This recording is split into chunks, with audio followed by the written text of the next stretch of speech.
Compulsory বিয়া পাতিব লাগে ৰবিৰাম নাৰ্জাৰী ডাঙৰীয়া বিয়া পাতাই নাই আমাৰ ট্ৰাইবেল আমাৰ সৰ্বানন্দ সোণোৱাল ডাঙৰীয়া বিয়া নাপাতিলে ইমান মেধাৱী মানুহৰ বংশ পৰিয়াল কিমান মেধাৱী হ'লে হয় গতিকে ট্ৰাইবেলৰ ইণ্টেলেকচুৱেল মানুহ কম হোৱাৰ এইবিলাকো কাৰণ ইউচিচি বিলৰ আওতাত জনজাতিসকলক ইয়াত ৰখা মানে কি কয় বাহিৰত ৰখা হৈছে ইউচিচি বিলো ইয়াৰে এটা অংশ বুলি মই ক'ব খোজো কি লাগে কি লাগে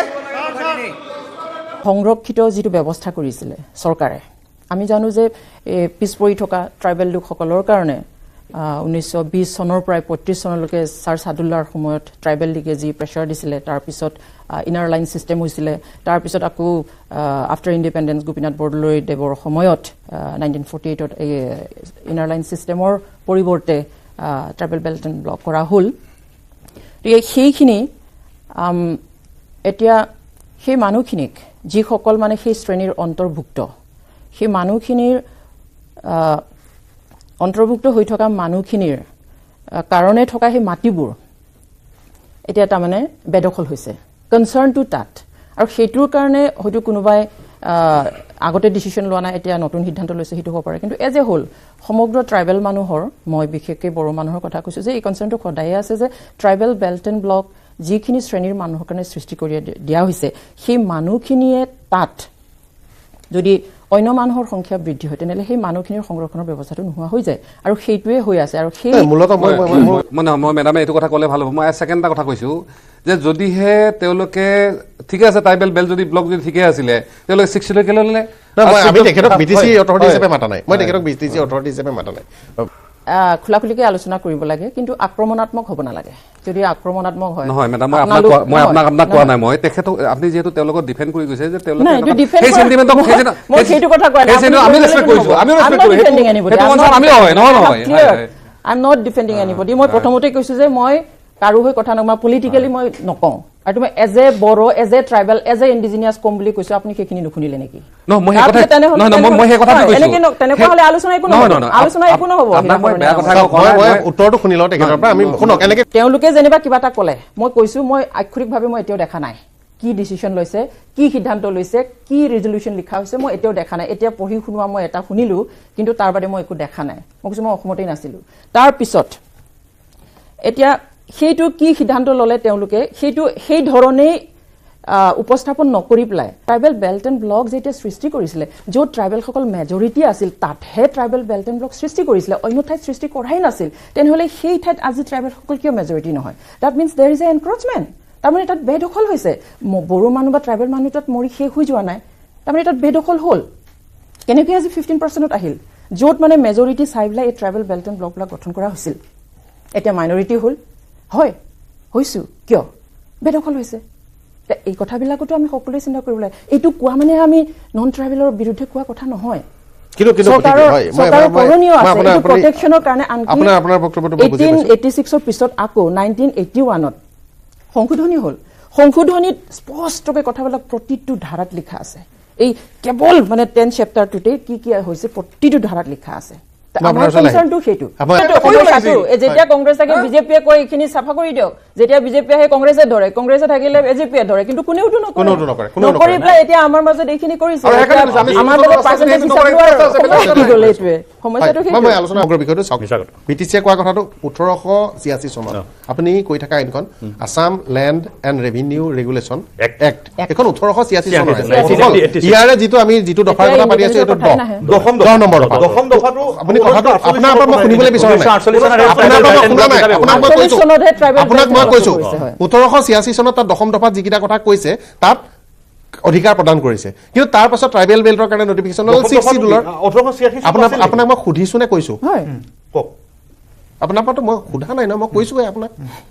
তাৰ পাছত যেতিয়া আমি দেশ স্বাধীন হলো আমাৰ সংবিধানখনৰ 6ষ্ঠ অনুসূচী হ'ল তাত বেলেগ কিছুমান প্ৰভিজন আমি কৰিলো এতিয়া কথাটো হ'ল যে বড়োসকল বা আজি যদি কোচ ৰাজবংশীসকল কয় মই কৈ দিব পাৰিম এনেকৈ যে কোচ ৰাজবংশীসকল 1850 চনত হয়তো তাত মাইনৰিটি আছিল শুনিলৈছো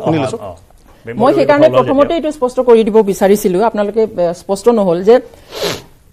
1920 পৰা 35 লৈকে যিয়ে মানে ট্ৰাইবেলসকলৰ কাৰণে বিশেষ সংৰক্ষণৰ ব্যৱস্থাৰ কথা কৈছিলে মাটি চাটি সম্পত্তিৰ পৰা আদি কৰি সেয়া ট্ৰাইবেল লিগেহে প্ৰেছাৰ দি আছিলে কোনো বেলেগ মানুহে কৰা নাছিলে তাৰ পিছত সেইটো ছাৰ সাদুল্লাৰ সময়তে তাৰ পিছত যেতিয়া স্বাধীনোত্তৰ কালত 1948 চনত গঠন হ'ল তেতিয়াৰ প্ৰধানমন্ত্ৰী প্ৰথম আমাৰ অসমৰ মুখ্যমন্ত্ৰী গোপীনাথ বৰদলৈ ডাঙৰীয়া তেওঁৰ লগতো আলোচনা কৰি কোনে কৰিলে ট্ৰাইবেল বেল্ট এণ্ড ব্লকটো ট্ৰাইবেল লিগে সেইটো বেলেগ মানুহে কৰা নাই ট্ৰাইবেলে কৰিছে তেওঁলোকৰ ভূমি সংৰক্ষণৰ কাৰণে তেওঁলোক সকলো ফালৰ পৰাই সামাজিকভাৱে বা সাংস্কৃতিকভাৱে শৈক্ষিকভাৱে সকলো ধৰণৰ ৰাজনৈতিকভাৱে অৰ্থনৈতিকভাৱে তেওঁলোক পিছ পৰি থকাৰ কাৰণে তেওঁলোকৰ উন্নতিৰ কাৰণে এই বস্তুটো সংৰক্ষণৰ ব্যৱস্থা কৰা হৈছিলে আৰু ট্ৰাইবেল লিগৰ প্ৰেছাৰৰ কাৰণে আৰু ট্ৰাইবেল লিগৰ অনুমতি লৈ আৰু ট্ৰাইবেল লিগৰ অনুমতি লৈ দ্বিতীয় কথাটো যিটো আপুনি কোৱা নাই সেই ব্যাখ্যাটো হ'ল যে তাৰ পাছত এই দশম অধ্যায়টোত 5টা জনগোষ্ঠীক প্ৰটেক্ট কৰা হ'ল যে যিসকল বড়ো নহয় তাৰ বাহিৰে যিসকল জনগোষ্ঠী আছিল তাৰ ভিতৰত কোচ ৰাজবংশীসকল আছিল চাওতালসকল আছিল আদিবাসীসকল আছিল নেপালীসকল আছিল সেই কথা 5টা জনগোষ্ঠীক প্ৰস্তাৱ দিছিলে গতিকে আমাৰ ঘটনাটো হ'ল যে বাকীখিনি বঞ্চিত হ'ব বাকীখিনি বঞ্চিত আজিৰ তাৰিখত আগ্ৰামী মহিলাই অৰ্ডাৰ দিব নালাগে তাৰমানে ইয়াতো এই এক্টটো সেইখিনি মানুহৰ উল্লেখ আছে কিন্তু তাৰ পিছতো এটা কথা লিখা আছে যে কিন্তু মানে যেতিয়া সম্পূৰ্ণ মালিকী স্বত্বৰ কথা আহিব মাটিৰ ভূমিৰ তেতিয়া কিন্তু সংশ্লিষ্ট পক্ষৰ লগত আলোচনা কৰিহে সেই সিদ্ধান্ত লোৱা যায় তাত মানে পাহাৰীয়া জনগোষ্ঠীৰ কথাও আছে তাত পাহাৰীয়া জনগোষ্ঠীৰ কথা আছে সেইকাৰণে আজি আমি দাবী কৰো যে তাত বিভিন্ন জাতি জনগোষ্ঠীৰ যিখিনি দাবী ভূমিকা আদি কৰি চাকৰি যিখিনি বিটিটি হোৱালৈকে আছিলে সেই দাবীখিনি ইয়াত সংৰক্ষিত হ'ব লাগে সেইখিনি হ'ব লাগে আৰু নহ'লে আমি আগতেই কৈছোঁ যে যদি এনেকুৱা ধৰণৰ লাগিয়ে থাকে আমাৰ ফৰ্মুলা এইটো 70-30 কৰক বাছ তাৰপিছত কৈ থাকক 1929 চনত চাইমন কমিশ্যন আহিছে ভাৰতত আৰু জনজাতিসকলৰ কাৰণে কি ৰক্ষণাবেক্ষণ দিব পাৰে সেইটো চিন্তা কৰি 1929 চনত অসমতো আহিছে চাইমন কমিশ্যনে তেতিয়া গুৰুদেৱ খাৰীচৰণ ব্ৰহ্ম বেলবুং সুবিধা ৰবি কছাৰীহঁতে শ্বিলঙত তেওঁ লগ ধৰিলে তাৰপিছত ইয়াৰ ট্ৰাইবেলসকলৰ বিশেষকৈ ভূমি আইনটো যাতে মানে সংৰক্ষণ কৰি ৰাখিব পাৰে সেইকাৰণে চিন্তা চৰ্চা কৰা হ'ল 1935 চনত এটা আইন এই কৰা হ'ল 1936 চনত এটা ইলেকশ্যনো হ'ল তাত আপোনাৰ ছাৰ-চুদ্দালা চৰকাৰ আহিল ছাৰ-চুদ্দালা চৰকাৰক কোৱা হৈছিল যে লাইন চিষ্টেম যাতে বাহিৰৰ পৰা মানুহ আহি মানে অসমত মানে বিস্তাৰিত মানে ই কৰিব নোৱাৰে এইকাৰণে লাইন চিষ্টেমটো কৰা হৈছিল কিন্তু ছাৰ-চুদ্দালা চৰকাৰে কৰিলে কি গ্ৰ' ফুড ইয়াত বহুত মাটি আছে অসমত বহুত মাটি আছে নৰ্থ ইষ্টত বহুত মাটি আছে তাত আহক মুছলিমবিলাকো আহক বাংলাদেশৰ পূৰ্ব ফাষ্টৰ পৰা আহক এই ধৰণৰ কৰি মানে তেওঁলোকক আহি থকা দেখি ট্ৰাইবেল লিগে এইটো ছাৰ-চুদ্দালা চৰকাৰৰ পৰা মানে ই কৰিলে বৰ্জন কৰিলে তাৰপিছত গোপীনাথ বৰদলৈ আহিল গোপীনাথ বৰদলৈৰ লগত ট্ৰাইবেল লিগে খুব আলোচনা বিলোচনা কৰাৰ পিছত মানে যিহেতুকে লাইন ছিষ্টেমো নহ'ল এতিয়া ভূমি সংৰক্ষণ কেনেকৈ হ'ব এতিয়া গোপীনাথ বৰদলৈয়ে চিন্তা চৰ্চা কৰি ট্ৰাইবেল লিগৰ প্ৰেচাৰত এইটো কৰিলে যে বেল্ট এণ্ড ব্লকটো কৰিব লাগে ট্ৰাইবেল বেল্ট এণ্ড ব্লকত মানে যাতে ট্ৰাইবেলসকলৰ মাটি যাতে বেলেগে মানে আহি বিস্তাৰ কৰিব নোৱাৰে ক্ৰয় কৰিব নোৱাৰে এই ধৰণৰ বেল্ট এণ্ড ব্লকটো মানে টোটেলি আপোনাৰ মানে 53 বেল্ট এণ্ড ব্লক কৰা হ'ল তাৰপিছতে মানে ভীমবৰ দেউৰী ৰঘুনাথ ব্ৰহ্ম আদিসকলে মানে কংগ্ৰেছত যোগদান কৰিলে তাৰপিছতে আপোনাৰ মানে 1952 চনৰ পৰা এইটো ট্ৰাইবেল লিগটো ট্ৰাইবেল সংঘ হৈ গ'ল ৰাজনীতিক অৰাজনীতিক মানে বহুত ধৰণৰ কথা হৈ আহিল থকা মানুহখিনিয়ে মানে নন বড়ো মানুহখিনিয়ে বড়োৰ পৰা অসুৰক্ষিত বুলি ভাবে অসমত থকা মানুহে ট্ৰাইবেল মানুহে ভাবে যে আমি অসমীয়াসকলৰ পৰা অসুৰক্ষিত সেইটো দুৰ্ভাগ্য কোনটো আমি দুৰ্ভাগ্যজনক বুলি ক'ম তেনেহ'লে এইটো আমি দুৰ্ভাগ্যজনক বুলি ক'ব লাগে কিন্তু কথাটো হ'ল এতিয়া কথাটো এনেকুৱা নহয় অসুৰক্ষিত এনেকুৱা ধৰণৰ কথাটো হয় যে আপুনি এতিয়া বড়ো মানুহ মানে পলিটিকেলি কোনোবাই কি চাল কৰিছে ষড়যন্ত্ৰ কৰিছে সেইটো ডিফাৰেণ্ট থিং কিন্তু এনে এতিয়া বিটিএডি এৰিয়া বুলি ক'লে আগতে এটা কথা ৰঞ্জিবে যিটো দুটা কথা মানি ল'ব লাগিব বুলি কৈছে দুটাৰ মই এক নম্বৰটো কৈছোঁ যে সকলো ঠাইতে মিশ্ৰিত জনগোষ্ঠী থাকে এইটো কেৱল বিটিএডিতেই নহয় কোনো এখন পৃথিৱীত এনেকুৱা ৰাজ্য নাই এনেকুৱা দেশ নাই য'ত মানে মিশ্ৰিত মানুহ বা ভাষিক সংখ্যা মানে জাতিৰ মানুহ নাই এটা জাতিৰ এটা ধৰ্মৰ মানুহ কোনো পৃথিৱীত কোনো ঠাইতেই নাথাকে কোনো জিলা এখনতো নাথাকে এইটো তাতো নাই চবেই একেলগে আছে সেইটো সকলোৱে মানি লয় কিন্তু তাৰ পিছত আমি এতিয়া যিটো দেখিছোঁ আমাৰ বড়ো ভাইসকলৰ যিসকল মানুহ সৰ্বসাধাৰণ মানুহৰ ক্ষেত্ৰত কাৰো ডিমত নাই তেওঁলোক কোনোৱে বেয়া নাপায়, কাৰণ এইখিনি মানুহৰ নিচিনা সহজ সৰল বা অতিথিবান মানুহ কোনো নাই। কিন্তু আজি পলিটিক্স বা এই যে আমাৰ এই ধৰণৰ যিবিলাক কাৰুকাৰ্য সেইবিলাকে এইটো কৰিছে, আৰু বাধ্য হৈ যিসকল বিভিন্ন জাতি জনগোষ্ঠীৰ মানুহে শেষত নিজৰ ভৱিষ্যতৰ স্বাৰ্থত তেওঁলোকে পৰিচয় দিব লগা, এইটো এটা মাত্ৰ চেণ্টিমেণ্ট, কোনো ওপৰৰ কোনো জাতি নাই, বিভিন্ন জাতি জনগোষ্ঠী মানে সেইটো ক'লেহে তেওঁলোকে মানে বেলেগ ৰাস্তা একো নাই। আৰু এইটো কেতিয়া হ'ব যে যদিহে এই বড়ো ৰাজনীতি কৰা যিসকল উগ্ৰ জাতিৰ মানুহ আছে তেওঁলোকে যদি আচলতে এই কথাটো বুজি পায় যে তেওঁলোকে নিজেই তেওঁলোকে ট্ৰাইবেল বেল্ট বাদ দি কেনে তেওঁলোকে চিক্সিডল কৰিলে। আৰু আজি বাইদেৱে যিটো কথা কৈছে, অসমৰ বিভিন্ন প্ৰান্তত যদি ট্ৰাইবেল বিলাকৰ ক্ষেত্ৰত তেনেকুৱা ধৰণৰ ইলিগেল বা কিবা হৈছে কওক না, আমি যাম না ইয়াতে, হয় নহয়, এইটো সকলোৱে মাতিব, এইটো কোনো কথা নাই। আজি দুদিনমান আগতে 5 লাখ বিঘা মাটি যে অসমৰ বিভিন্ন ঠাইত বেদখল হৈছে নাযায় কিয়? দুদিনমান আগতে বেছি দিন কথা পাইছে আমাৰ মচলপুৰত নেপালী মানুহে সেই ৰাতি সোমাই বি পি এফৰ কৰ্মী গৈ কেনে তেওঁলোকক এনেকুৱাকৈ ধমকি দিলে যে এই যে তলি টপলা বন্ধা ইয়াৰ পলা। আজি 4-5 মাহ আগত বেছি হোৱা নাই, আমাৰ নাওকাটাত ওপৰসুটি বুলি কয়, তাত আপচুই গৈ কেনে কি কৰিলে আমাৰ সত্ৰ এখন দখল কৰিব গ'ল। এই ধৰণৰ এইবিলাক কথা লাগি আছে, কেতিয়াবা এনেকুৱা ধৰণৰ ঘটনা হয়, লাগি আছে, লাগি থাকি এইখিনি আচলতে কেতিয়াবা এনেকুৱা ধৰণৰ ঘটনা হয়। আজি ইয়াৰ পৰা গম পালে তাত ভিতৰত এই ধৰণৰ গাঁৱটো থাকা কাৰণে হৈছে, নহ'লে নহ'ল এইবিলাক। অসমৰ বিটিডিৰ অন্য পাৰ্টত নহয় নেকি তেনেকুৱা ঘটনা? সেইটো কমন, সেইটো এক্সেপচনেল কিয় হিচাপ কৰে? আইন শৃংখলা হিচাপে চাব লাগে, আৰু আইন শৃংখলাৰ বিষয়টো হিচাপে চাব লাগে। আৰু বিটিএডিৰ মোৰ মতে যিটো মূল সমস্যাটো হৈছে এইটো হৈছে ৰাজনৈতিক সমস্যা। চাওক, সমাজখনক আমি ৰাজনীতিৰ উদ্দেশ্যে যাব পাৰিলে বিটিএডিত শান্তি আহিব। আজি বিটিএডি যদি বড়ো আৰু কোচ এই দুটা বৃহৎ জনগোষ্ঠীৰ মাজত একতাটো যদি আমি আনিব পাৰোঁ তেতিয়াহ'লে বিটিএডি শান্তি হ'ব, আদাৰৱাইজ শান্তি নহয়। কিয়নো বড়ো নেতৃত্ব তাৰ কাৰণে আগবাঢ়ি আহিব লাগিব, কোচৰ নেতৃত্বও আগবাঢ়ি যাব। এই দুটা বৃহৎ জনগোষ্ঠী যদি এক হৈ যায় তেতিয়াহ'লে অন্যান্য যিবিলাক সৰু সৰু জনগোষ্ঠী আছে তেওঁলোক নিজে কেইবাশ শতিকাৰ পিছৰ পৰা যদি দুইটা জনগোষ্ঠী এক হৈ অসমৰ অস্তিত্ব ৰক্ষা কৰিছে। বিভিন্ন সময়ত খুব মানে বক্তিয়াৰ খিলঞ্জীয়ে নালন্দা বিশ্ববিদ্যালয় জ্বলাই যেতিয়া অসমত প্ৰৱেশ কৰিছিল তেতিয়া সেই বক্তিয়াৰ খিলঞ্জীক মাৰা মানুহ কোন? কোচ আৰু বড়ো, তেওঁলোকে বক্তিয়াৰ খিলঞ্জীক মাৰি। সেই জাতি দুটা যদি আজি এক নহয়, আজি সেই জাতিটোক আমি ক'ব নালাগে, তেওঁলোক নিজে ওলাই আহি ক'ব লাগে। আজি অসমক বচোৱাৰ ৰণৰ নেতৃত্ব কোচ আৰু বড়োৱে দিব লাগে। কাৰণ 17 বাৰ মোগলৰ আক্ৰমণৰ প্ৰতিৰোধ কৰিছে, 17 বাৰ মোগল আক্ৰমণৰ এবাৰ আমাৰ ৰাজধানীলৈকে গৈছে, এবাৰ কলিয়াবৰলৈকে গৈছে, আগবাঢ়ি যোৱাই নাই।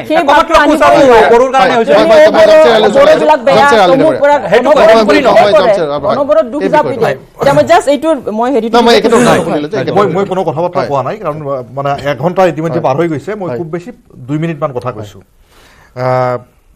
অলপ হিষ্ট্ৰীটোত কিন্তু মই মূল মানে বৰ্তমান কথাখিনি মই ক'ব বিচাৰিছোঁ। প্ৰথম কথাটো হৈছে যে BTC চুক্তিত যিখিনি প্ৰতিশ্ৰুতি দিয়া আছিলে, BTC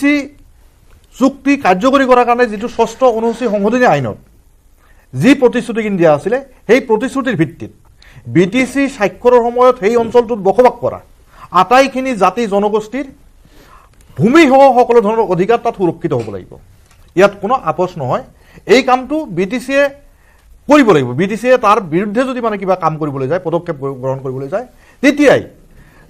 তাৰ অন্যান্য জাতি জনগোষ্ঠীবিলাকৰ মাজত বড়ো আৰু অনাবড়োৰ মাজত কোনো ধৰণৰ সংঘাত নাই।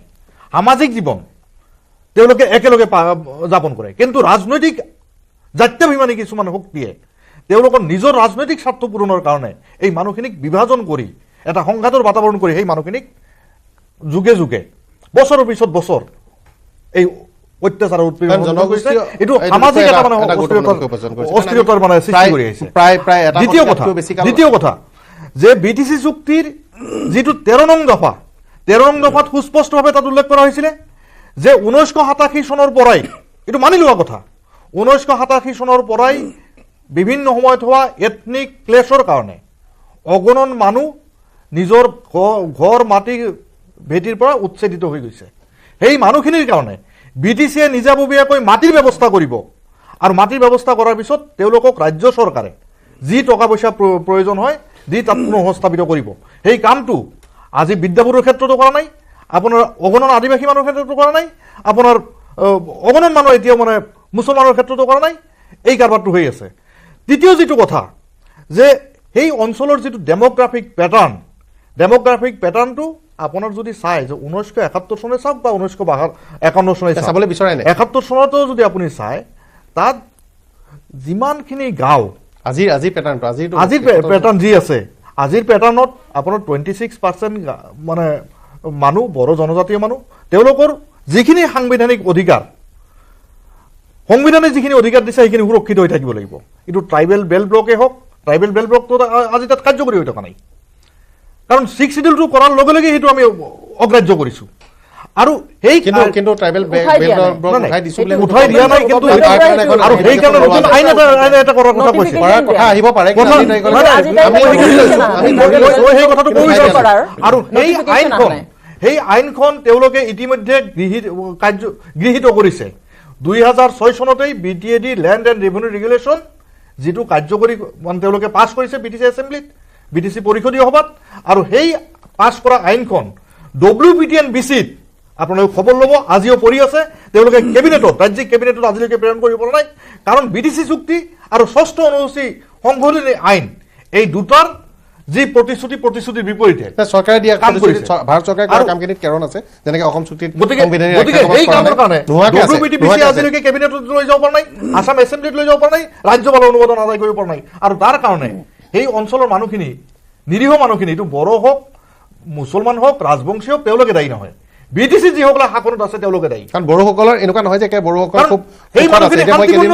জীৱন যাত্ৰা কেইদিনমান আগতে সকলো অধিকাৰখিনি প্ৰতিবন্ধ কৰিবলৈ সকলো সময়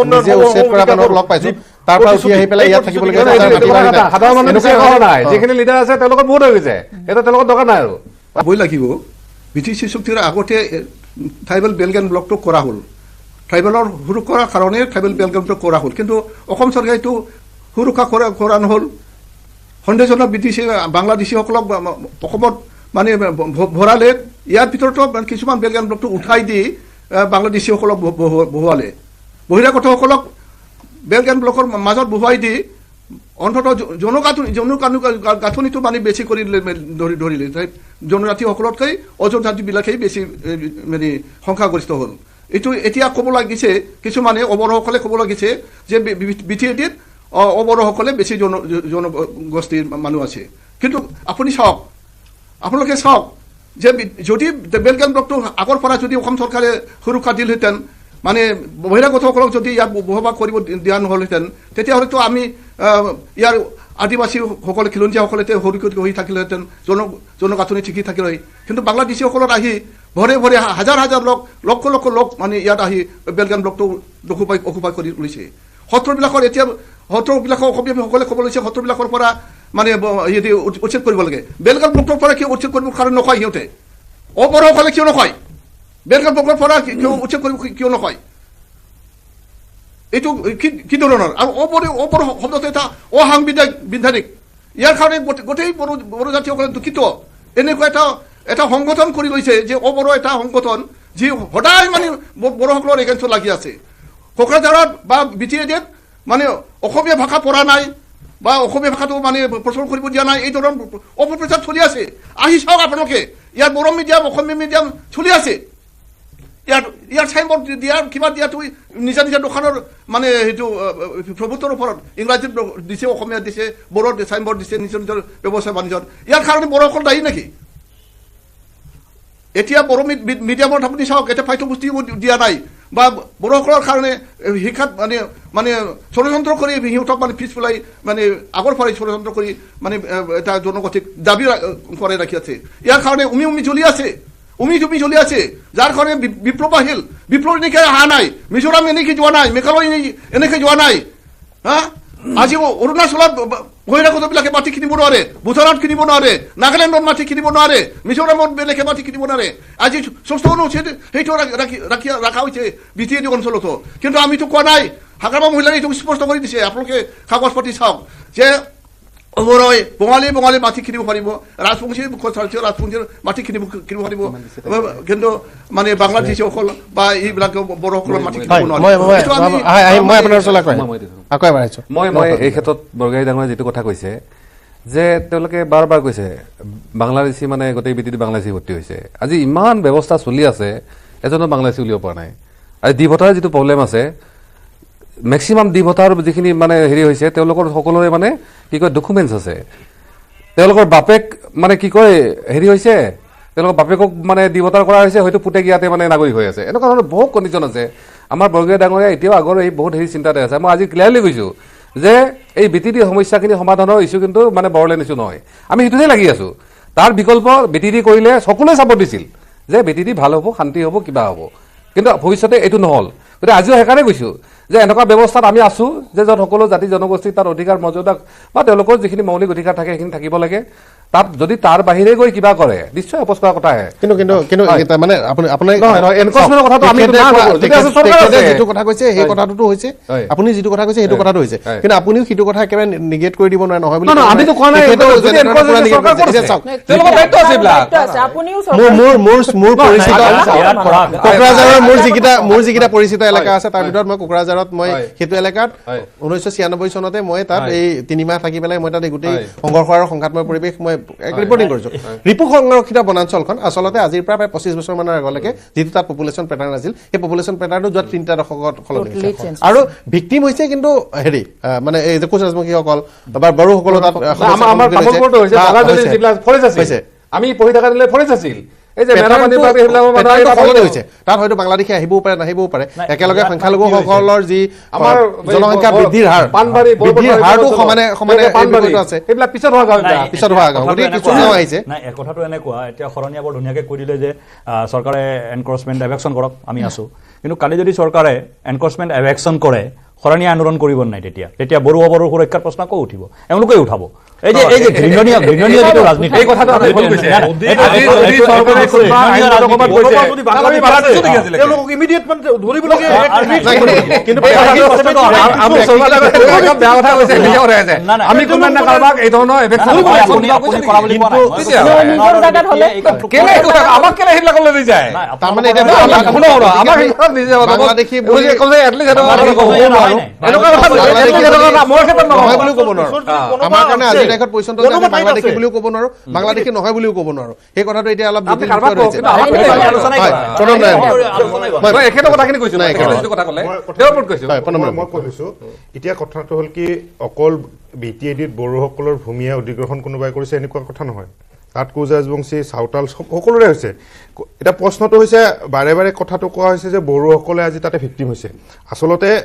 তাত প্ৰব্ৰজনকাৰী আহি তাত মাটি কিছু বেদখল কৰিছে আৰু সেই প্ৰব্ৰজনকাৰীখিনিক চিনাক্তকৰণ কৰক আজি BPF আৰু BJP একেলগে চৰকাৰ কৰি আছে তেওঁলোকে ৰুলিং পাৰ্টিত আছে তেওঁলোকে নিজাববীয়াকৈ তেওঁলোকে সেইটো কৰক কিন্তু তাৰ সেইটো নকৰি তাত বসবাস কৰি থকা খিলঞ্জীয়া যিসকল লোক আছে জনগোষ্ঠী আছে জাতি আছে সেই লোকসকলৰ ওপৰত এনেধৰণৰ এটা অধিকাৰটো কাঢ়ি লৈ বাকীখিনি হেৰি কৰিব সেইটোতো নহ'ব এতিয়া তাত যিসকল অবড়ো লোক আছে অবড়ো বুলি কৈ দিয়াৰ লগে লগে গোটেইখিনি হৈ যায় কিন্তু তাত যিখিনি খিলঞ্জীয়া লোক আছে পূৰ্বপুৰুষসকল তাৰ ভূমিপুত্ৰ সেই ভূমিপুত্ৰসকলৰ ভূমিখিনিক আজি কাঢ়ি লৈ যাব এখন আইনৰ দ্বাৰা সেইটোতো নহ'ব তাত কিবা যিখিনি ঘটনা হৈছে সেইখিনি ঘটনাৰ বাবে অকল বড়োখিনিয়ে তাত হেৰি হোৱা নাই তাৰ কাৰণে তাত কোচ ৰাজবংশীও তাত হেৰি হৈছে লুজাৰ হৈছে তাত আদিবাসীও লুজাৰ হৈছে খিলঞ্জীয়া গোটেইখিনি লোকে তাত লুজাৰ হৈছে অকল বড়োসকলে তাতে ভূমিখিনি আৰু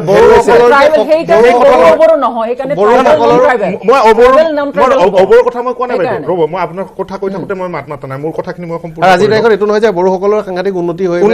একেবাৰে মানে আগবঢ়া আন্দোলন সকলোৱে কৰি আছে তাত আন্দোলনৰ নিজৰ অস্তিত্ব ৰক্ষাৰ আন্দোলন সকলোৱে কৰি আছে কিন্তু ঘটনাটো হ'ল কি এতিয়া আমি অস্তিত্ব ৰক্ষাৰ আন্দোলনটো নিজাববীয়াকৈ কৰিব লগা কাৰ লগত কৰিছোঁ আমি বহিৰাগতৰ বিৰুদ্ধে সকলোৱে তাতে অস্তিত্ব ৰক্ষা আন্দোলন কৰি আছো বড়োসকলেও কৰি আছে কোচসকলেও কৰি আছে তাতে শৰণীয়াসকলেও কৰি আছে আদিবাসীসকলেও কৰি আছে বহিৰাগতৰ আজি ভূমিখিনি আমাৰ পৰা বেদখল কৰাৰ কাৰণে তাত গোটেই গণ্ডগোলটো হৈছে কিন্তু সেই গোটেই গণ্ডগোলটো আচল কথাটোলৈ নাযায় তাত আমি তাত প্ৰকৃত খিলঞ্জীয়া লোকসকলৰ মাটিখিনি কাঢ়ি লোৱাৰ নিচিনাহে হৈছে কথাটো আমি তাত এতিয়া বহিৰাগতটো এটা সমস্যা আছে বহিৰাগত মানে এতিয়া আমি বিদেশী বুলি তেখেতসকলক মান্যতা নিদিব পাৰোঁ আপুনি এতিয়া বহিৰাগত বুলি 1826 ক'ব নে 1947 ক'ব নে 1971 ক'ব নে একো ক'ব নোৱাৰে গতিকে আপুনি কথাটো হ'ল যে এই বিষয়টোত আজি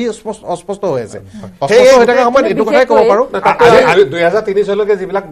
অসমৰ নাগৰিক বা ভাৰতৰ নাগৰিক আছে তেওঁলোকৰ কথাটো কৈছে যিবিলাক নাই চৰকাৰে কৰি থকা তাত যিসকল বড়ো নহয় ট্ৰাইবেল বেল্ট কেৱল বিদেশী নহয় কেৱল বহিৰাগত নহয় নন ট্ৰাইবেল বিটিচি চুক্তিত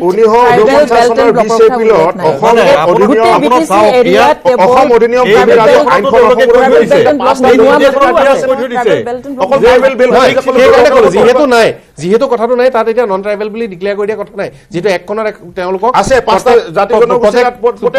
প্ৰটেক্টেড বুলি কৈ থৈছে গতিকে আজি বিটিএডি প্ৰশাসনে আজি কৰিব নালাগিছে আৰু মই এইটো কথা যে বাকী কথা নকওঁ যদি সকলক কয় যে এওঁলোকে ভৰিভূত নহয় এওঁলোকে তেওঁলোকে কেলেই মানি ল'ব সেইটো নহ'ব নহয় আজি বিজিনাৰ বংশ মানুহ এতিয়াও বিজিনিৰে আছে দিলে তাত সেইকাৰণে আমাৰ যিখিনি অৱৰ সংগঠনৰ মানুহ তেওঁলোকে কৈছিল যে য'ত মানে বড়োৰ পাৰ্চেণ্টটো কম আছে নন বড়ো আছে বা গছ আছে কিবা আছে তেওঁলোকৰ জেগাবিলাক উলিয়াই দিয়ক খেলাহে সেইটো আনি দিলে বৰঞ্চ আৰু যিবিলাকত কোনো এজন মানুহ নাই আগৰ পৰাই নাই ভূমি আৰু ৰাজহ আইন যিখন আছে 1949 চনৰ 20 এপ্ৰিলত সংশোধন কৰি পূজ ৰাজবংশীসকলক তাত সুৰক্ষিত কৰি থোৱা আছে ট্ৰাইবেল বেল্টত এইটো আজি হঠাৎ এখন আইন কৰিব সেইটো নাই এতিয়া ঘটনাটো হৈছে চাওক মানে মই অধিকাৰ লৈ পেলাই ভূমিয়ে নহয় তাৰ মানুহখিনি অধিকাৰ লয় যিসকল অজনজাতীয় মেইনটো সেইটোৱে যে ট্ৰান্সফাৰ কৰিব পাৰা নপৰা বা ট্ৰাইবেল বেল্ট এণ্ড ব্লকত থাকিব পাৰা নোৱাৰা এতিয়া বিটিচি ট্ৰাইবেল বেল্টত থাকিব নোৱাৰে প্ৰটেক্টেড খিনিৰ বাহিৰে বাকি যদি কোনোবা আছে এফেকচন কৰিব লাগে আৰু কিনা বেচা কৰিব নোৱাৰে সেই কথাটো ওলাই আছে এইটো দেশৰ আইনখন মই যেতিয়ালৈকে সংশোধন নহয় মই মানো তে মোৰ কাৰণে বা মই আইন মানা মানুহৰ কাৰণে এটা স্পষ্ট যে প্ৰত্যেকটা যিখিনি লোক আছে আইনখনৰ প্ৰভিজনৰ ভিতৰত যিখিনি পৰে তেওঁলোক থাকিব আৰু যিখিনি নপৰে তেওঁলোকক উলিয়াই দিব লাগে সেইটো তাতো হ'ব লাগে সোণাপুৰতো হ'ব লাগে মানে এটা কথা মানে উইথ হান্টিং টাইপ হ'ব লাগে মই সেইটোকে ক'ব খুজিছো এটাত নহয় এতিয়া গোটেই অসমখনত 47টা ট্ৰাইবেল বেল্ট এণ্ড ব্লক আছে এতিয়া যোৱা বছৰ 2017ৰ 28 জুলাইত ষ্টেট ৰেভিনিউ ডিপাৰ্টমেণ্টৰ ৰেকৰ্ডছটো যেতিয়া বিধানসভাত কৈছিলে সিদিনাখন হিচাপ দিছে যে ট্ৰাইবেল বেল্ট এণ্ড ব্লক আচলতে অসমত কিমান বেদখল হৈ আছে তেতিয়া ৰেভিনিউ ডিপাৰ্টমেণ্ট ষ্টেটৰ তেওঁলোকে কৈছে যে 5,33,911 বিঘা মাটি বেদখল হৈ আছে তাৰে ভিতৰত কেৱল বিটিএডিতে 3,49,505 বিঘা 4 কঠা 8 লেচা বেদখল হৈ আছে এতিয়া হিৰা কৰণীয়া ডাঙৰীয়াক মই অনুৰোধ কৰিম তেওঁ যিহেতু এছটি ৰিজাৰ্ভ সিটত এমপি হৈ আছে গতিকে আপুনি কেৱল বিটিএডি ঠিক আছে বিটিএডি আপুনি বড়োবিলাকক বেয়া পায় কৰিব নালাগে কিন্তু বিটিএডিত tribal belt and block enjoy কেৱল বড়োই নকৰে সকলো এক মিনিট সকলো জনজাতীয় কৰে আৰু সেইটো বাদ দিয়ক আপুনি অসমৰ এই অসমৰ গোটেই ট্ৰাইবেল বেল্ট আটাইতকৈ বেছি 1,20,000 মাটি লখিমপুৰত 1,82,000 বেদখল হৈ আছে এইবিলাক প্ৰথম দায়িত্ব অসম চৰকাৰ বিটিচি চৰকাৰ তেওঁলোকে মানে তেওঁলোকে আপুনিটো জনপ্ৰতিনিধি কৰিব লাগে কেৱল গভৰ্ণমেণ্ট নহব যিবিলাক মাটি চৰকাৰী চৰকাৰী মাটি যদি বেদখল হৈছে আমি সেইটো উচ্ছেদ হ'ব লাগে ইয়াত জনজাতি অজনীবিলাক কথা নাই আজি এনেকুৱা সমস্যা হৈছে আমাৰ ঠাইবিলাকত যে বহুত এনেকুৱা গেজিং মাটি যিবিলাক আছিলে আজি চৰকাৰে এটা অনুষ্ঠান কৰাৰ কাৰণে মাটিবিলাক নাই সেইকাৰণে চৰকাৰৰ যিবিলাক নীতি নিয়ম আইন কানুন আছে এইবিলাক ঠিক হ'ব লাগে আৰু বিটিডিত ভাল ভূমি নীতি এটা হ'ব লাগে 2003 চনত যিটো প্ৰতিশ্ৰুতি দিয়া হৈছিলে সেই প্ৰতিশ্ৰুতি পালন কৰাৰ কাৰণে সকলোৰে যাতে মাটি সম্পত্তি অধিকাৰ থাকে সিদিনালৈকে থাকিল আৰু যিখিনি মানে কি কয় ট্ৰাইবেলৰ ৰাইট আছে আমাৰ তাত মাতলে একো নাই নিশ্চয় ৰাইট থাকিব আৰু কোনোই কোৱা নাই আৰু ইয়াত যিসকলে এই কামটো কৰি আছে যে এনেকুৱা ধৰণৰ এটা সমস্যা হ'লে কি পৰিস্থিতি হ'লে তেওঁলোকে জানিব লাগিছিল তেওঁলোকে সেই ভুলটো কেলে কৰে আজি লাহে লাহে আমি অলপ পৰিস্থিতি শান্ত হৈ আহিছিল আৰু এই পৰিস্থিতিৰ পৰা কাৰণ তাত গ্ৰাউণ্ড ৰিয়েলিটিটো অলপ বেলেগ হৈ আছে সেইটো আমাৰ বাইদেউ হয়তো ইয়াৰ পৰা কথা খিনি বুজা ওদালগুৰি কথাটো বেলেগ আৰু ককাজৰ কথাটো সম্পূৰ্ণ বেলেগ হৈ আছে বিৰুদ্ধে কৈ থাকে এইটোৱে ডাঙৰ কথা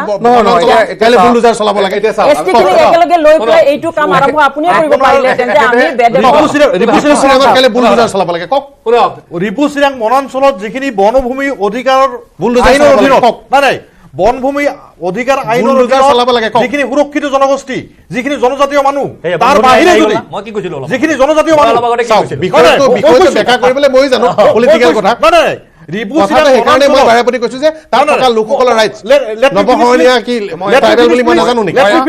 মই এটা কথা কওঁ মই কৈছো পলিটিকেল ৰাইটছ আৰু পলিটিকেল ডমিনেন্স বনভূমি অধিকাৰ আইনৰ অধীনত একত্ৰিত হৈ ৰাজনৈতিক অধিকাৰ যদি কোনোবা আছে একত্ৰিতভাৱে ৰাজনৈতিক অধিকাৰ বাকী সকলো কৰিব পাৰে আপুনি এটা উৎকৃষ্ট উদাহৰণ মই ভাবো যে মই এটা কথা কওঁ আমাৰ বাইদেউ তাত যিখিনি সুৰক্ষিত জনগোষ্ঠী তেওঁলোকক উচ্ছেদ কৰাটো আমি নিবিচাৰো তাৰ বাদে যদি কোনোবা আছে উচ্ছেদ কৰক আজি তেওঁ যিটো কথা কৈছে সচৰাচৰ এনেকুৱা মানুহবিলাকে এটা বিভ্ৰান্তি সৃষ্টি কৰিছে সেইটো আমাৰ ইলেকশ্যনতো কৈছিল সেইটো আপোনাৰখিনি কৈছে মই কৈ লৈছো ঠিক আছে মই কোনদিনা এছ টিৰ বিৰুদ্ধে কৈছো বা ST আরে বড় বিরুদ্ধে ওবড় করা মানে তো নাই, নাই, ST বিরোধী রাজনৈতিক করা। যদি- আপনি ওবড় করা মানে তো বড় বিরোধী করা মানে তো ST আরে বিরোধী করা। আপনি আজি এই চাওক বললো, মই কাৰোবাক আপোনাক মাটি কৈছো। মাৰি নহয়, কাটি তাৰ নহয়, ৰাজ্য নহয়। বনাব কোনে কিবা বনাব, মাৰি সেইটো কথা মই কাটি কেনেকৈ চাপৰ্ট কৰিছে? কৰিম? কোনে মাৰি কাটি কৰিছে এইবিলাক? এতিয়া যে এই যে বেদখল হৈ আছে হয়। সেইটো আপুনি ইনিচিয়েটিভ লওক। মই কৈছো যে আপুনি ST ৰ মই সেইকাৰণে কৈছো যদি আমাৰ আগৰবাৰ মহিলা ডাঙৰীয়া চৰকাৰ যদি নহলে মোক কওক শুনক আমি চৰকাৰ সকলো মাতি ডাঙৰীয়া। আনি যিখিনি কৰিব লাগে আমি কৰিম ন আৰে শুনক কৰক কৰিলে হয় চৰকাৰে কৰক সেইটো নহয় আৰু আপুনি সেইকাৰণে আপুনি কৈছো, আপুনি যদি অংশীদাৰ, তেওঁলোকে আপুনি এইটো কৰিব অংশীদাৰ। নোৱাৰে, আৰু আপুনি আমি অংশীদাৰ। 70, আপুনি 30 হ'লেও আজি কৰিব। চাওক, আৰু আপুনি চাওক, সংগ্ৰামী মানুহ যদি হয় তেনেহলে এই যে 5 লাখ কিমান হাজাৰ বিঘা বেদখল হৈ আছে আপুনি ST একমাত্ৰ অসমৰ এটা ST ৰিজাৰ্ভ সিটৰ MP হয় আপুনি ইনিচিয়েটিভ লওক সকলো ট্ৰাইবেলক আপুনি ইউনাইট কৰিব লাগিছিল আপুনি সকলোৰে হৈ মাত দিব লাগিছিল তাৰ মাজত আপুনি নিজৰ ST মানুহকে নিজৰ মানুহকে আপুনি নহয়, অবৰক কিন্তু বনাই পেলাই তাত- ভাগ ভাগ চাওক, কৰিছে। আমি কৰা বাইদেউ। নাই আমি কৰা নাই নহয় নহয় আপুনি যিখিনি কথা কৈছে নাই, নাই, নাই, আপোনাৰ আমি ফালৰ পৰা কৰা এইফালৰ পৰা ঠিক যিটো UCC বিলৰ ওপৰত আজি ইয়াত আলোচনা হৈছে এয়া অত্যন্ত গুৰুত্বপূৰ্ণ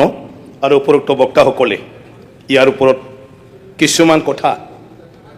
সদনত দৃষ্টিগোচৰ কৰিলে। মই ইয়াত প্ৰথমতে ক'ব খুজিছোঁ আমাৰ অপজিশ্যনৰ তৰফৰ পৰা জনজাতিসকলক ইয়াৰ আওতাৰ বাহিৰত ৰখাৰ কথাটোৱে মূল ইছ্যু হিচাপে কৈছে। ৰবিৰাম নাৰ্জাৰী ডাঙৰীয়া অলপ আগত কৈছে যে একচুৱেলি UCCত যিখিনি নিয়ম নীতিৰ কথা কৈছে আইনৰ কথা কৈছে জনজাতি সমাজত অলৰেডি সেইবিলাক আছে। জনজাতি সমাজত বিয়া যেতিয়া হয় তেতিয়া অকল ৰাইজ নহয়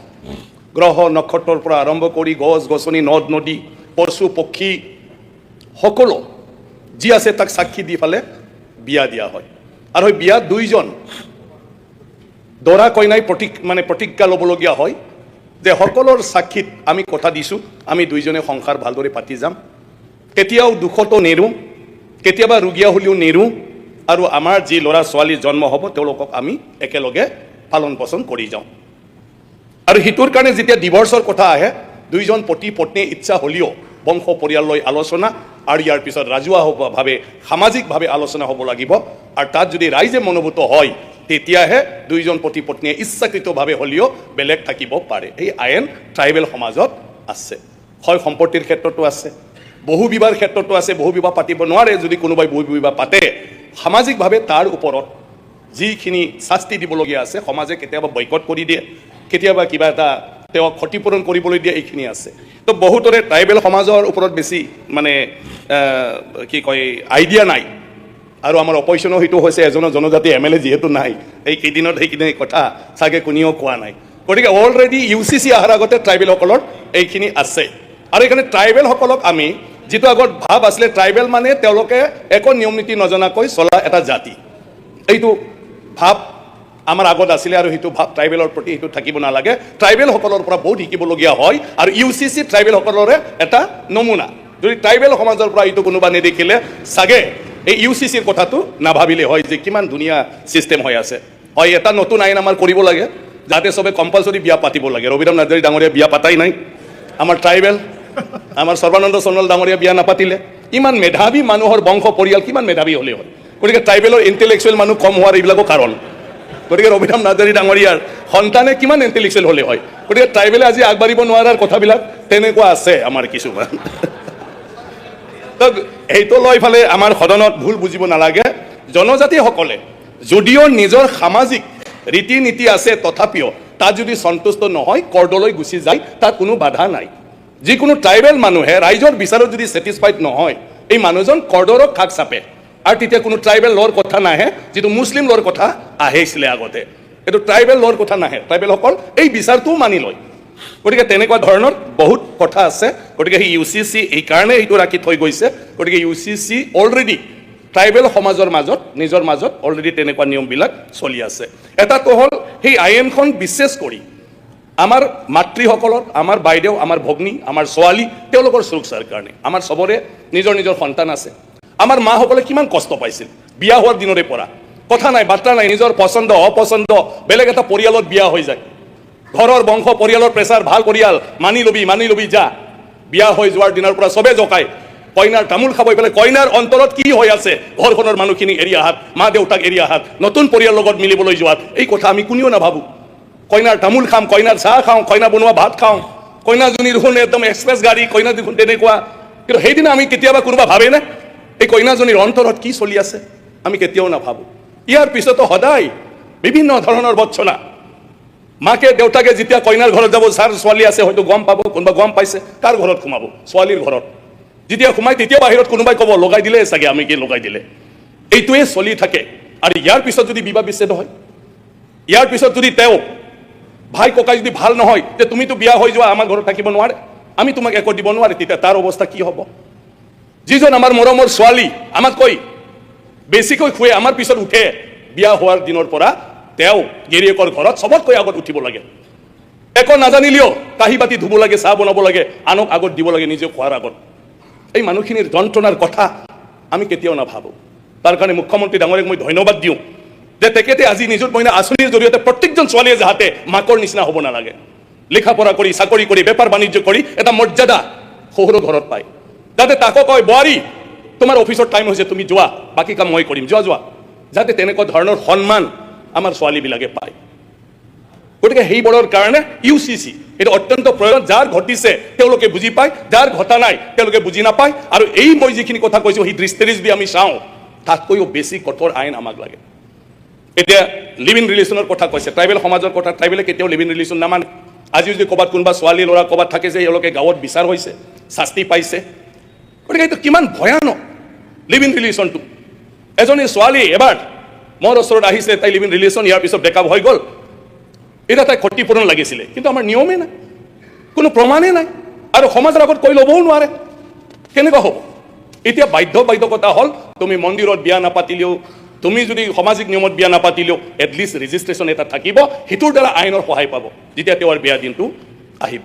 গতিকে সেইটোৰ কাৰণে অপজিশ্যনৰ সকলোকে মই অনুৰোধ কৰিছোঁ, এই দিশত চাওক। আমাৰ যি হ'ল, কিন্তু বাকী আহি থকা জেনেৰেশ্যন যাতে তেনেকুৱা ধৰণৰ সমস্যাৰ সন্মুখীন নহয়, সেই কথাটো আমি চবে ভাবিব লাগিব। ইয়াত আমাৰ কথাবিলাক এনেকুৱা হৈ আছে, বিয়া পাতিছে, কোনোবা মানে বেছিকৈ বিয়া পাতিছে, কিন্তু বেছিকৈ বিয়া পাতিলেও সুখটো ক'ত থাকিব? সুখটো নাই, দুখে বেছি। কিন্তু আমি সেইটোকে হিৰ' বুলি ভাবি লয়, এইটো এটা কালচাৰ, এনেকুৱা ধৰণৰ চলি আহি আছে। কিন্তু এইটো সমৰ্থনযোগ্য নহয়। বেছি বিয়া পাতিলে যে ই বিৰাট ক্ষমতাশালী হ'ব, এইটো নহয়। কিন্তু আগৰ চিন্তা আজিৰ পৰা সেইটো যাতে নহয়, আৰু বাকীখিনি মানুহ সুৰক্ষিত হয়, আমাৰ সমাজত এটা ডিচিপ্লিন থাকক, আমি এটা উদাহৰণ হওক। অসমে আমি সেইটো চাব লাগে যে অসম এটা উদাহৰণ, যে এই অসমত তেনেকুৱা ধৰণৰ ঘটনা নঘটে, আৰু প্ৰত্যেকজন মহিলাৰ মানে মানুহৰ সন্মান অসমত চবেই দিয়ে, এইটো যাতে হয়। গতিকে মই UCCক সম্পূৰ্ণভাৱে সমৰ্থন জনাইছোঁ। স্পীকাৰ ডাঙৰীয়া বেল বজাব খুজি আছে, হ'ব, কিন্তু ট্ৰাইবেলে সেইটো আওতাত নপৰে। যিমান ইচ্ছা ক'ব পাৰে ট্ৰাইবেলে, এইটো আপোনাৰ ৰুলত আছে নেকি চাই ল'ব। ট্ৰাইবেলৰ টাইম লিমিট নাথাকে, গতিকে আপুনি বেল বজাব নালাগে। তথাপি আনি ক'ব লাগে কাৰণে এইখিনি ক'লোঁ। আৰু মই আশা ৰাখিছোঁ চবে সৰ্বসন্মতিক্ৰমে অপজিশ্যনো যাতে ফুল্লি সমৰ্থন কৰি আজি UCC পাছ কৰি, এইখিনি কৈ মোৰ বক্তব্য সামৰণি মাৰিলোঁ। আমি ধন্যবাদ দিব লাগিব যে ভাৰতবৰ্ষৰ বহল ভিত্তিত ক'বলৈ গ'লে বিপুলভাৱে চৰ্চিত হোৱা যিটো আইন,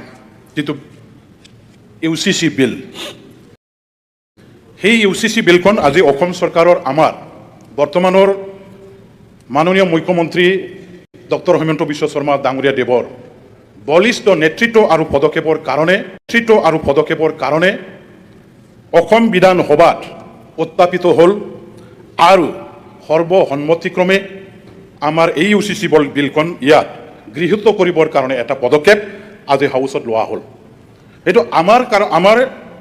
NDA চৰকাৰৰ কাৰণে ডক্টৰ হিমন্ত বিশ্ব শৰ্মা ডাঙৰীয়া দেৱৰ তেখেতৰ উইল পাৱাৰ,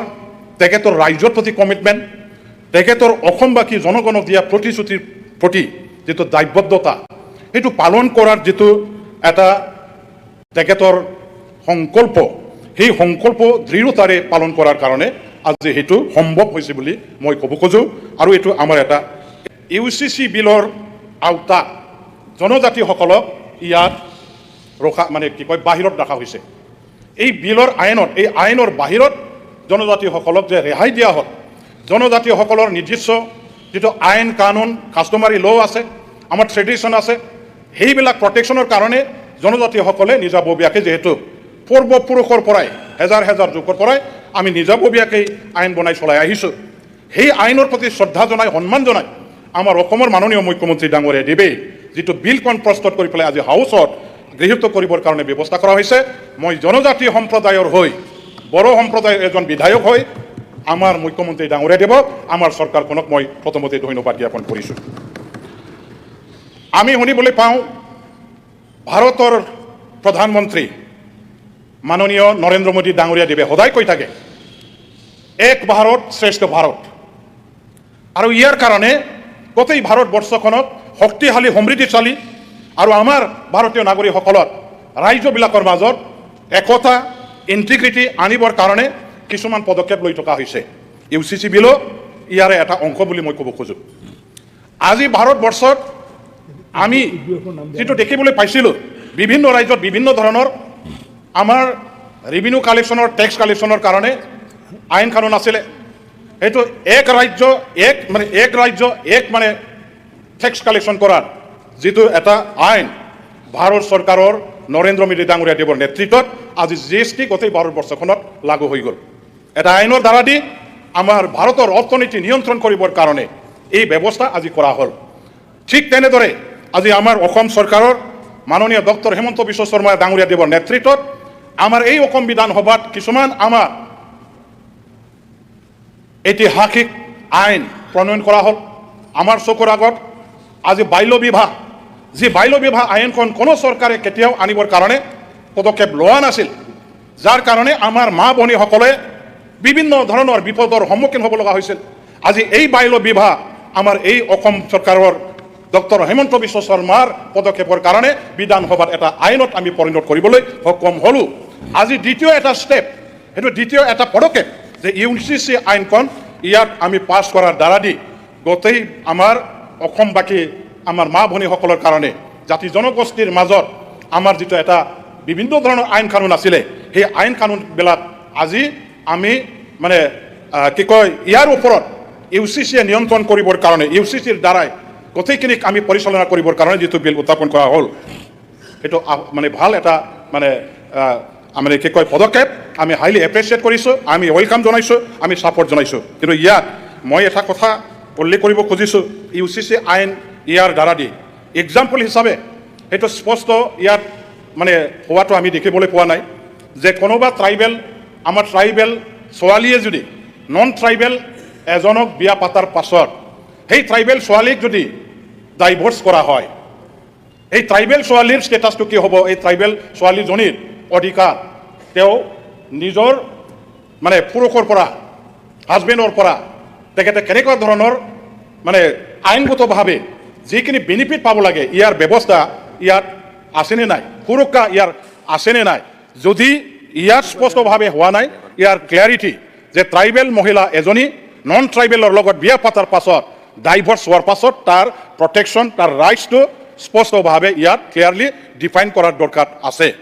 এইটো এটা হ'ল। আৰু এটা পইণ্ট ইয়াত সন্নিৱিষ্ট কৰাটো আমি বিচাৰোঁ যে UCC অহাৰ পাছত আমাৰ ST SC বিলাকৰ ওপৰত যিটো এট্ৰচিটিজ কৰা হয়, এই ST SCৰ ওপৰত এট্ৰচিটিজ বিৰুদ্ধে এটা যিটো প্ৰচলিত আইন আছে সেই আইনটো কণ্টিনিউ হ'বনে নাই? ST SCৰ ওপৰত যিটো চলা এট্ৰচিটিজ যিটো প্ৰচলিত আইন সেই আইনটো এছ কণ্টিনিউ কৰিবৰ কাৰণে এলাউ কৰাৰ তেনেকুৱা ব্যৱস্থা থাকিবনে নাই, সেইটো এটা ক্লিয়াৰিটি থাকিলে ভাল হয়। যে নহওক এছে হ'ল UCC বিল যিটো বিলৰ ওপৰত বহু ধৰণৰ মন্তব্য আছিলে, বহুজনৰ ভয় আশংকা আছিলে, সেইটো আজি সঁচাকৈ ইয়াত ইমান তেনেকুৱা ভয় আশংকা কৰাৰ কোনো কাৰণ নাই। আমাৰ মহিলাসকলৰ আমাৰ মা ভনীসকলৰ প্ৰটেকশ্যন এই গোটেইবিলাক আজি নজৰ ৰাখি পেলাই আমি এটা ইউনিফৰ্মত আনিবৰ কাৰণে অধিকাৰ প্ৰদান কৰিবৰ কাৰণে সুৰক্ষা প্ৰদান কৰিবৰ কাৰণে এক ভাৰতীয় নাগৰিক হিচাপে এটা আইনৰ দ্বাৰা দি আইনৰ আওতাত আনি প্ৰটেকশ্যন আৰু অধিকাৰ দিয়াৰ কাৰণে যিটো আইন ব্যৱস্থা কৰা হৈছে, গতিকে এই আইনটো লৈ পেলাই কোনো ভয় আশংকা কৰাৰ দৰকাৰ নাই। মই এইখিনিকে কৈ পেলাই এই বিলৰ প্ৰতি আমাৰ BPF দলৰ যিটো দৃষ্টিভংগী স্পষ্টভাৱে সমৰ্থন জনাই মই সেইখিনিকে আগবঢ়াইছোঁ। ধন্যবাদ।